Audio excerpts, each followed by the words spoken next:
I took the policy manual and I had to find out what changes we needed to make in the policy manual, the staff policy manual and the parent contract, because all centers now, I assume, have a contract. They need to know what the policies are.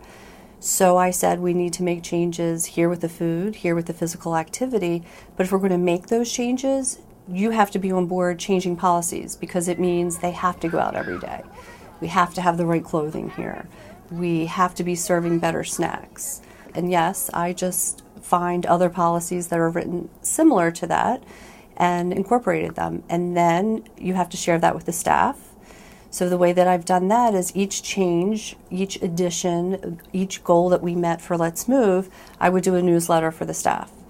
The next goal is this. Here's when we hope to accomplish this by, why we do it, and then it is policy, and that you have to sign it and return it to me. I'm learning with a large center, even if I email, paper trail, whatever, they have to return it. It's very easy for me to check it off. So you know what the policy is, and this is what we're going to be doing. Get a lot of feedback that way. And I'm constantly asking, what do you think? Is there a better way to do this? Because working with children ages 2 through 5, each age group is a little different, has different needs. From there, we went with changing our snacks, which falls under food. Because we did not provide the lunch, we do provide the morning and afternoon snack. And our snacks were not well balanced at all. They weren't getting any fresh fruits or vegetables. And money is an issue with all schools. Fresh fruits and vegetables cost more, and it takes time with preparation. A lot of classrooms. We have to get those snacks out early in the morning, and the assistants in the morning don't have time to make snack.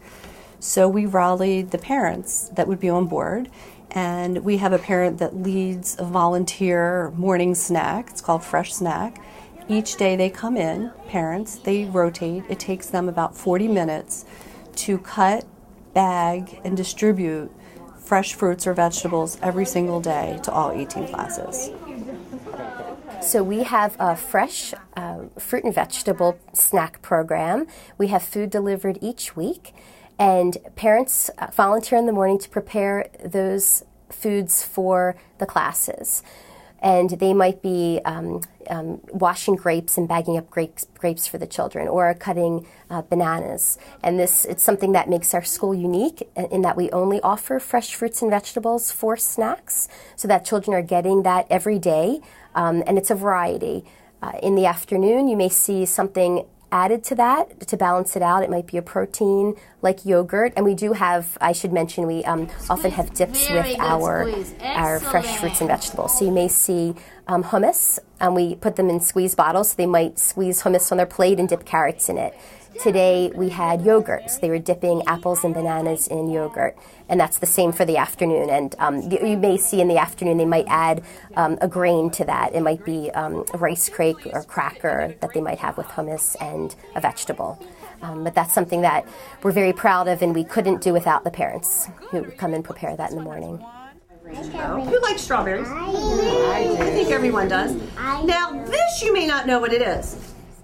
Well, this morning we made a rainbow smoothie with 5 different fruits, and my goal of that lesson is for the children to look, touch, and smell 5 different fruits.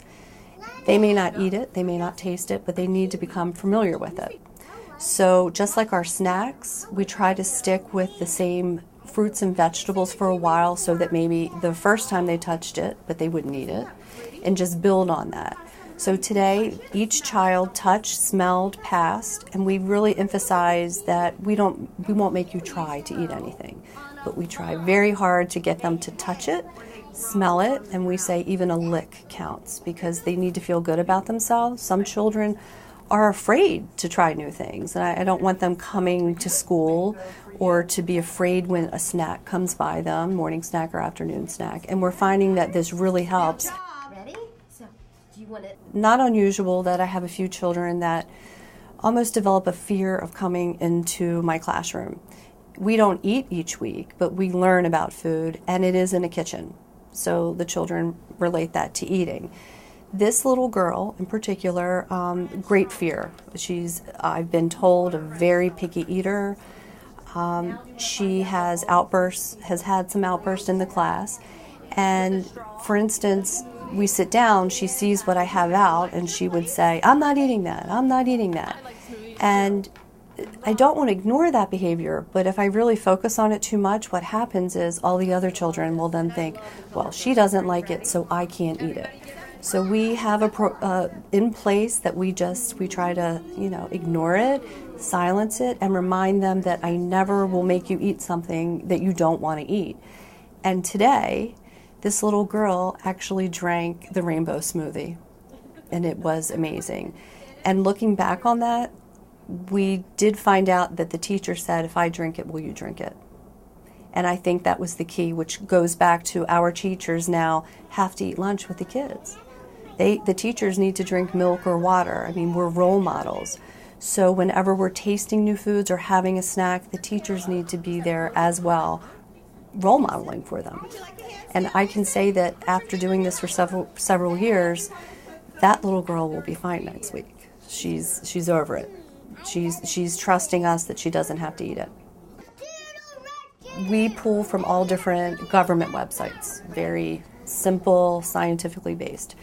For instance, in this book with the Sesame Street characters, they have a DVD, and they have 4-minute videos. We don't watch TV here at school. We do have computers in each classroom, and we monitor our TV time. But to break up the monotony of just sitting down in a chair, 4 lessons, I show Grover, Cookie Monster, who eats fruits and vegetables now. The kids love that. One of my favorite activities in there is a Hungry Full Meter, and we do that as a lesson too. Family style dining is important because children can learn to eat when they're hungry, stop when they're full, so we make these Hungry Full Meters. And for a few classes, the children, we talk about what hungry is, and that's when you're grumpy, so we put it all the way over to there. And then we go up in the middle, and that's when you're just right. And then you go all the way over to a dog sleeping, and that's when you're too full. So we use these Hungry Full Meters for those few classes, and then they take them back to their classrooms, and they use them for a few weeks there. So that's great. I didn't know how to teach the children Hungry Full. I find so many parents chasing their children around to feed them. They say they're a grazer. They're a grazer. Well, if they're taught to eat when the food is served or have the snack when it is served, then you shouldn't be chasing them around. They know. If they see the food and they don't eat it, it's okay. That's one of the harder things that I've had to tackle is constantly eating in the car, walking down the hallway. Eating should be thought about. Am I hungry? Am I full? Do I need energy? What's going to give me that? Not on the go so much. I like the spicy too. We tell the teachers, the staff all the time that we need to model the behavior that we want the children to do. So we know that teachers have told us that they're more aware of what they're eating. So teachers, you're not going to see teachers drinking soda and eating something that we know maybe isn't a good example for the kids. They do bring in healthy lunches, and they eat the snacks when they're with the children. They see them eating the bananas and the apples and the green beans. We had a Weight Watchers program, so we had for any staff who was interested, and we talk all the time about different things that we can do, starting a walking program where we just meet for half an hour so that when staff are on break or during their lunch we can start walking and talking. And we do offer workshops for staff and as well as for families on all of the topics that we're talking about. Educating the parents that's the most important thing because they're the ones who are going grocery shopping and packing the lunches. And usually the parents that the ones that are already on board, it's the ones that that we want to reach the most, that are the hardest to get to. So that's a challenge. We just we offer their workshops and we send home communication weekly. And just if we can get all of the parents on board, then that's really what we want. We need for them to make the change because they are at home with the children.